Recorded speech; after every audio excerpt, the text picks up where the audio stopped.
great to have everyone here. It's it's a morning session, right? So I'm Yaoqi, the founder of Alllayer. So at Alllayer, we are building this decentralized interlayer for all the rollups for decentralized sequencing, verification, upgrading. On top of that, we also have a no-code rollup as service dashboard for people to launch rollup in a few minutes.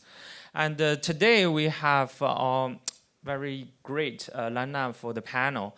So I will like the panelists to do a quick introduction of themselves. So we start from Rebecca. Yeah. All right, thanks so much, Yaoqi. I'm Rebecca Liao. I'm co-founder and CEO at Saga. Hey everyone, I'm Jeff. I'm one of the co-founders for Say. Hello everyone, my name is Sota Watanabe, founder of Asta Network, which is the Polkadot parachain, and we launched Asta ZK EVM, which is layer 2 solution of the Ethereum, powered by Polygon ZK EVM, and also founder of the Starter Lab. So yeah, today as you can see, right, we our panelists actually are from different ecosystem, but right now somehow we also built some things around Ethereum. So I would like to ask the first question around this monolithic and also the L2 approach. So I would like to know all your thoughts around like, so what are the sort of challenges everyone is facing in your project? Like for example, the scalability issues or some infrastructure kind of concerns and issues. Just would like to know your thoughts on this topic. Still start from Rebecca. Yeah. Yeah, sure. No, thanks, Yaoqi. This is a great question. So Saga's structured a little differently in the sense that we are a layer 1 to launch other layer 1s. So we achieve that using interchain security. So every time a developer wants to deploy onto Saga, there's no such thing as deploying on Saga mainnet. Everybody gets onto their own dedicated chain, which we call a chainlet. And all of these chains they're full chains in their own right with the consensus, data availability, settlement, execution. And so when we think about the challenges for our system, it really is in the orchestration piece. It's a permissionless system, which means that when a developer wants a chain or a set of chains, they get their chains. And so validators have to all of a sudden go from validating one chain, let's say, to validating as many as requested by the developers. It's a huge volume problem. But we've been thinking about scale from the very beginning because we knew that this was how we would architect our system. And that is really what the engineers are working on. It's making sure that we have proper load balancing optimization such that the system remains stable, regardless of how many requests for chains come in and the activity on those chains. So yeah, I think in terms of scaling, there's no such thing as a system that scales completely infinitely, no trade-offs whatsoever. But I think our engineers are finding out when you're doing Web3 scaling using L2s and dedicated chains, what are the unique challenges that you run into, and then how do we solve them such that everything that we promise to developers actually comes to fruition? Jeff? Yeah. No, I think a lot of really good points I'll jump on and add to that Rebecca had mentioned. So a bit of context for Say, we try to keep things pretty simple. We have one simple thesis. We believe that the core value prop of blockchains is the exchange of assets, period. Exchange of digital assets of any kind, NFTs, it could be DeFi tokens, it could be gaming assets, it doesn't matter. That is the core value prop of all of the demand, all of the usage that we see today on-chain. The way we think about scalability and how our team thinks about it is it's critical, but only at the right stage. For the first 5 years of Ethereum, the focus wasn't on scalability. It was on just existing, just getting people to use the network. And only when you reach that level of traction does scalability become almost a luxury sort of problem to address. The beginning of any sort of early young network, scalability isn't important because you need enough usage to necessitate scalability. So now it's a problem that the Ethereum network's really solving and looking at, and that's where you guys just heard from.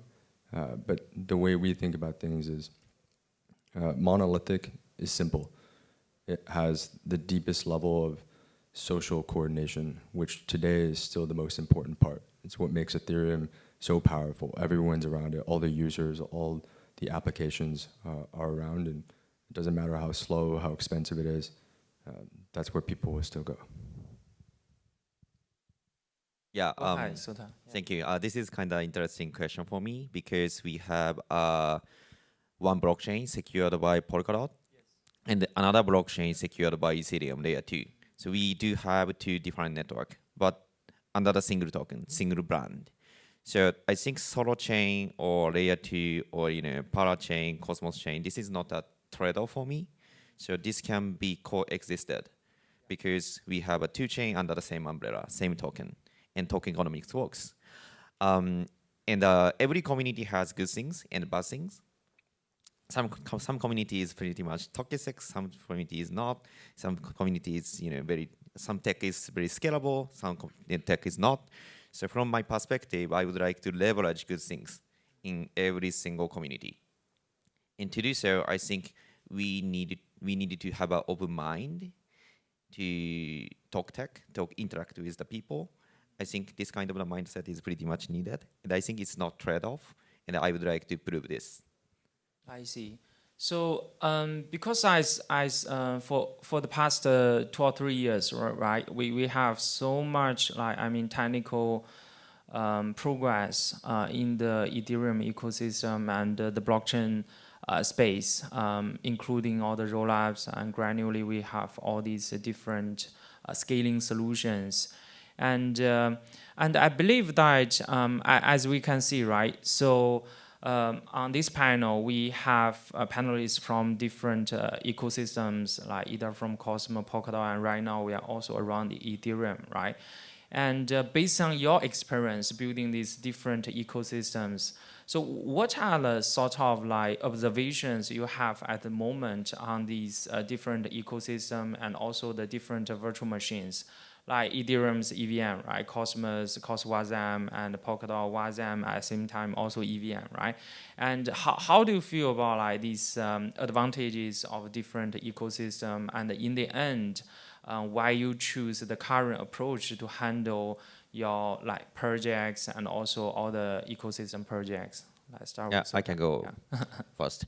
So as I said, we have a two network. One network is in a Polkadot ecosystem, and which has WebAssembly, and technically more sophisticated than EVM. And also we have a layer 2, which is EVM. EVM has networking effect. The reason why people are using EVM is other people are using EVM. That's it. So we would like to use networking effect on Ethereum and the liquidity from layer 1 to layer 2. We would like to use the cutting edge tech on the Polkadot side. But when we use cutting edge technology, the problem is how to achieve the network effect, how to get network effect, and how to get liquidity. So there are pros and cons, and we needed to choose wisely. How about you, Jeff? I know you're building using this Cosmos SDK, right? How's the feeling of the Cosmos ecosystem? How do you feel in general about the entire blockchain space? Yeah. Yeah. So to jump on a bit of what we just mentioned, I'd actually go as far as to say that the coding development framework, the language, EVM, Solana VM, Cosmos WASM, in the grand scheme of things won't matter. It will all get abstracted away in the same way that it got abstracted away in Web2. If I asked you what coding languages Google built in, it doesn't matter. It's all been abstracted away. So it's a matter of time. What fundamentally matters at the end of the day is building for the user. And I think that commonly gets forgotten in crypto. We get too riled up in exactly what we think the sort of development framework and the landscape will go and how things will scale, forgetting fundamentally what does the user care about in Web3. And the simple belief that we have is users care about exchanging assets. That's where all of the demand sits in this industry. If you look at all of the most successful, highly adopted applications, they by and large fall into two buckets. They're either directly in exchange, so OpenSea, Blur, Uniswap, StepN, Axie, you're exchanging their assets, and that's the core thing. Or they're indirectly also in exchange. So MetaMask, Aave, stablecoins. People say stablecoins have so much product market fit, and they do, as a trading pair. Like that is how you exchange out of one asset and back into something else.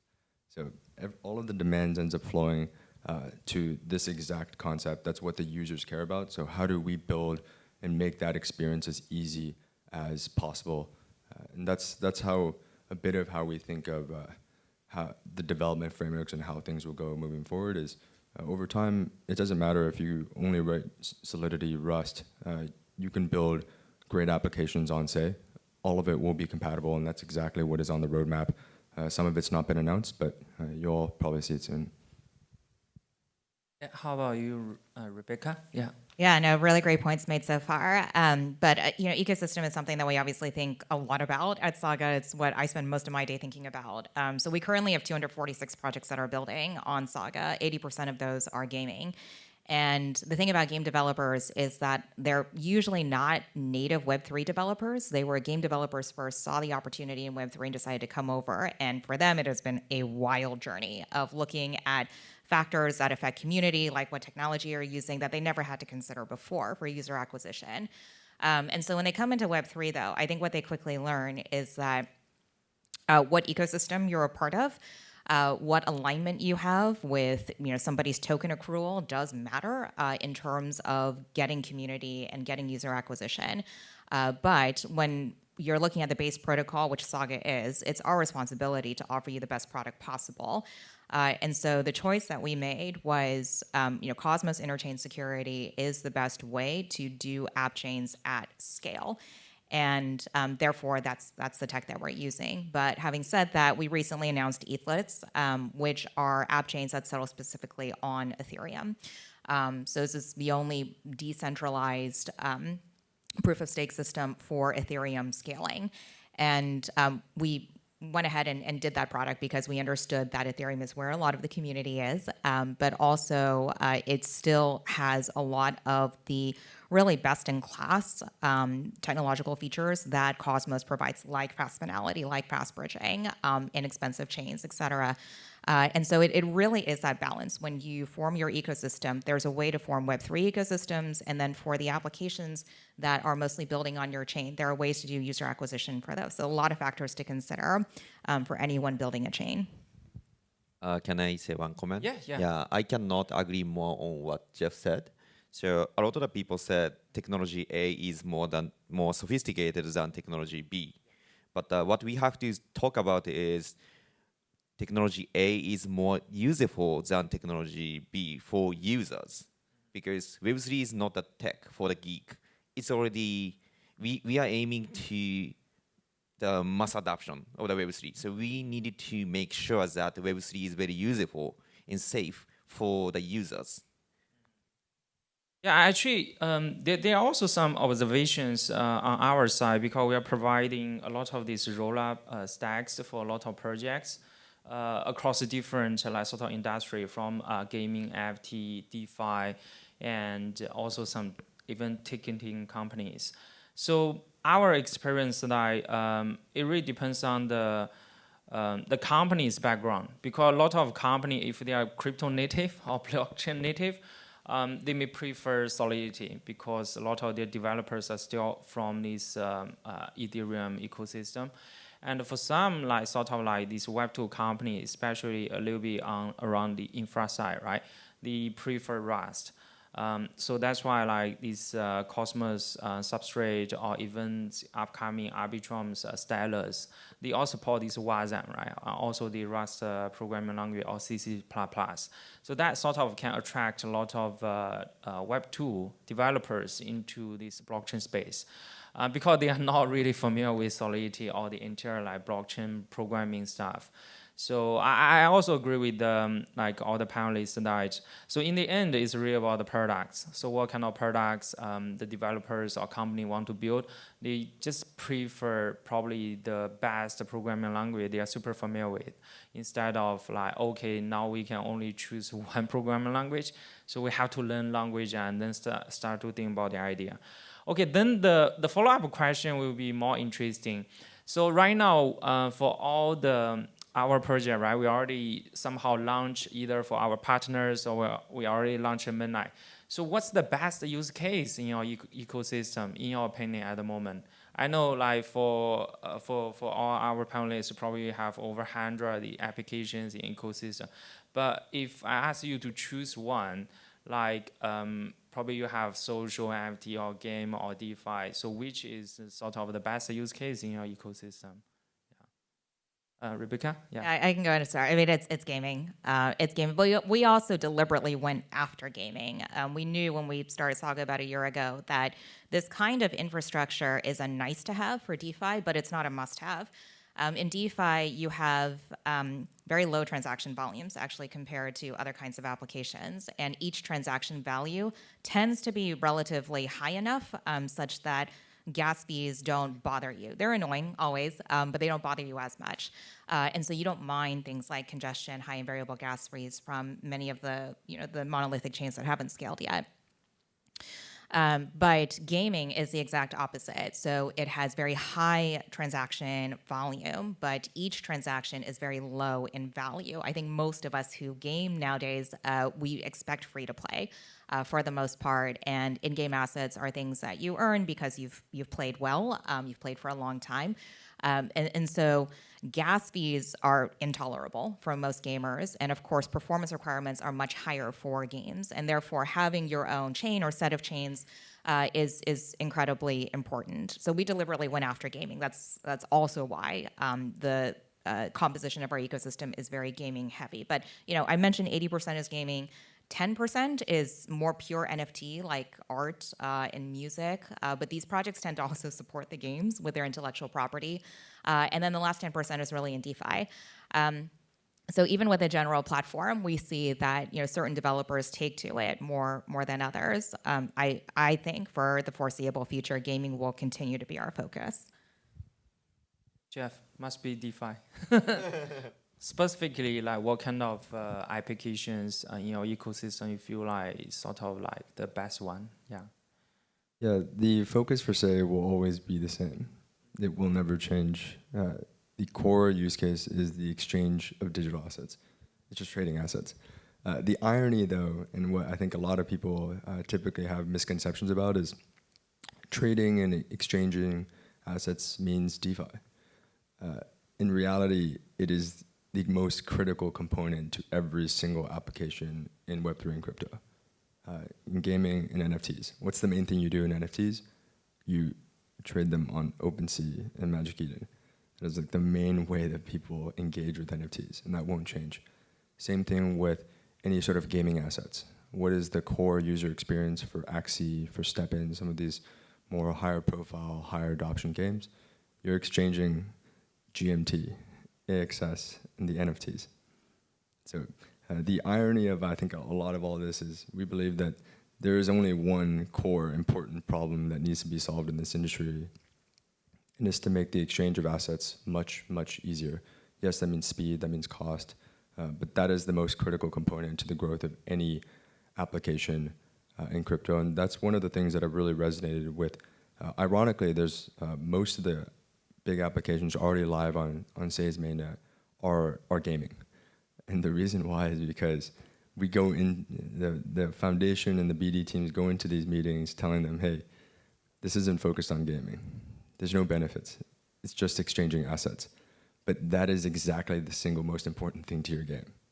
The reason why the adoption for Axie and Step-In are so high isn't necessarily because it's a great gaming experience. It's because people have access to the assets. They can trade AXS. They can potentially speculate on it, and that's a big, important part. For us, I think real life use case and enterprises. So our mission from day one is Web3 for billions. So mass adoption is the key word for us. And Asta is also recognized as the go-to-market chain for the Japanese people and Japanese company. So we have worked with more than 50 or 40 big companies in Japan. So one of the example is the 7-Eleven, which is the largest convenience store. I saw 7-Eleven over there. And we are working with them. And through 7-Eleven ATM, there are more than 20,000 ATM in Japan. people can donate Japanese yen, and they can get receipt with QR code. If you scan with Asta wallet, Web3 wallet, you can get Asta NFT.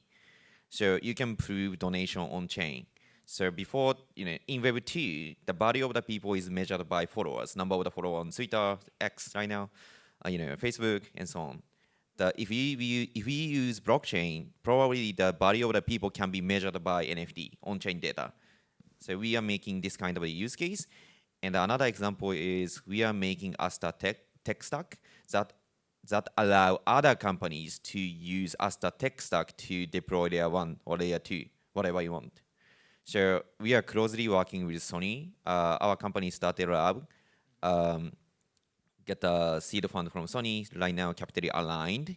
And 2 days ago, Sony announced that they're going to make blockchain. And they're gonna obviously use Asta tech stack. So I'm going to help Sony to create legendary blockchain. And this can be the biggest project in Web3 space, given that Sony is 6 times bigger than Coinbase, and they have a lot of the solution, like PlayStation, music, movie, and so on. So I would like to achieve mass adoption with partners and our tech stack. That sounds amazing because, as we all know that we somehow for blockchain space, right? So far, most of the successful applications are still around DeFi, and we really want to have some ideas around building the sort of next generation dApps to attract the mainstream users, get the massive adoption. On our side, we also sort of talk to a lot of projects. In the end, at least so far, most of the projects would like to use rollups are still around these fully on-chain games. Because one of the biggest advantage for rollups, I mean these application-specific rollups, is still around these high throughput and also super low gas cost. Even you can make it gasless with account abstraction from Safe or some other providers. So the thing is, previously, this almost impossible with the current blockchain infrastructure, with L1s, L2s, general purpose ones, because the gas fee too high and we can really not have a million of users to play the game, fully on-chain game at the same time. But right now with the application rollups, at least we have the potential to really support these million of users or million of requests every day or even every hour to have them on chain. Then it's about the last question. As we discussed a lot about these these L2s and also different approaches ecosystem, right? And I think one of the biggest issues at the moment is this liquidity fragmentation. So basically, the last question I would like to know, sort of the answers from the panelists, is how you feel about the current ways for interoperability across the different, either we call rollups or app chains or parachains or Cosmos zones, right? So how you feel about the problem right now, and what are the solutions you have in your mind? Start with Sota. Liquidity fragmentation is the very serious issue, but I see some of the great projects, including Layer 0, Axela, and so on. So we would like to work with them. So we do have 2 different networks, so we need a lot of the trustless bridge. And we are working with them right now. When it comes to, from the user's perspective, this can be solved by UI and UX. Ideally, people does not care about which blockchain to use, right? Just use the blockchain. So for us, from in Japan, people are using Asta at convenience store, right? We are also collaborating with potato chips. If they eat potato chips and scan potato chips code, they can get NFT. And if you eat more, the NFT is growing. So this kind of the use cases already happen. But people are using. They don't care about Asta. When we interact with internet, no one care about HTTP, TCP/IP. Just use internet, right? So even though we do have multiple blockchain, not only Asta but also in general, this kind of the issue can be solved by UI and the UX, in my opinion. The DeFi can be different, but in terms of NFT, this can be solved. good like approach. How about you, Jeff? Yeah. Yeah, it's funny you bring up interoperability. That's one of the biggest advantages of taking the monolithic approach. If you look at all of the successful and high attraction ecosystems today, they by and large all take a monolithic approach. They bring a ton of applications and users into one single place and make it really easy for them to just do stuff together. And one easy framework to think about all L1s, L2s, bridges as well, we view them as publishers in the same way that other industries have major publishers. So in gaming, if three of us created a brand new game, we would go to Activision and they help us distribute our game to all the GameStops and the Steams. If we created a brand new drug, we'd go to Pfizer, they would help distribute our medicine to a ton of hospitals. So the question becomes, who are the publishers in crypto? And there are mainly two types. It's either a centralized exchange or an L1, also L2s and bridges. Those are all kind of bunched in one. So the value prop of Ethereum, which is the biggest publisher in crypto today, is if we're building a brand new application, if we build it on Ethereum, we're going to get our first sets of users. Scalability doesn't matter. We just need to exist. We need like 10,000 people to use our app. That by itself is already pretty hard in Web3. There's just not enough people today. So Ethereum is still the most successful publisher because application builders and founders think that they will get their first set of users on Ethereum. So in order for any ecosystem to be successful, they have to convince really good founders that building on, say, building on Solana will somehow get them more users and help them be more successful than building on Ethereum. That's a very difficult thing to convince someone on, and that's exactly what our team is squarely focused on. The interoperability of having a monolithic chain, everything in one place, makes things a lot easier. Yeah. How about you, Rebecca? Yeah. Yeah, I mean, I think it's only a matter of time that interoperability becomes solved for this space. I mean, so because all of our chainlets are natively Cosmos chains, they come equipped with Cosmos IBC, interblockchain communication, which is like TCP/IP. It's a messaging protocol for transferring assets back and forth. And Cosmos is expanding that to interchain accounts, et cetera, so that you can actually do smart contract messaging between different protocols.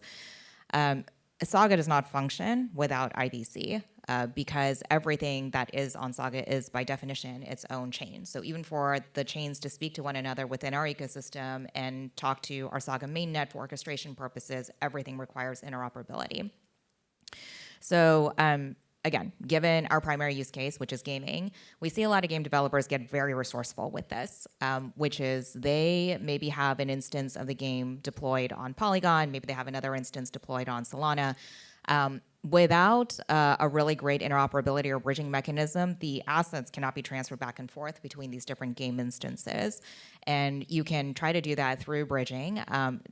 Many of the solutions have already been mentioned here, Layer 0, Axelar, but Wormhole. But really, the cheapest way to do it, the fastest way to do it, is through a protocol that already supports interoperability. And so a lot of them do it through Saga, through a Saga instance.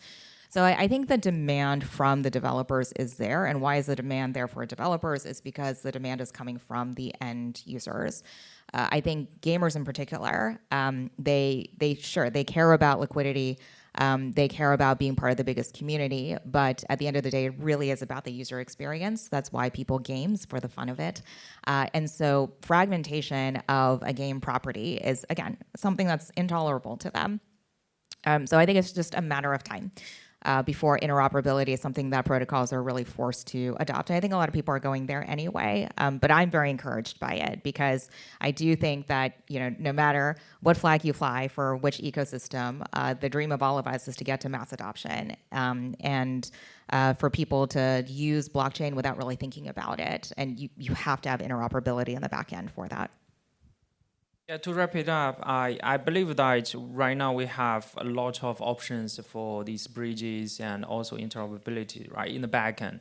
But at the same time, I also agree with the Sota that with small account abstraction providers and services, we probably can really extract away the liquidity fragmentation, not just on backend side, probably also on the front side. The user will just have a very unified sort of application interface, but at the same time, all the liquidity can be handled across different rollups and different chains. Yeah, a great panel with all the panelists here, and hope all the audience enjoy this panel and look forward for the other talks today. Yeah, thanks everyone. Thanks, everyone. Thanks, everyone. Thank you.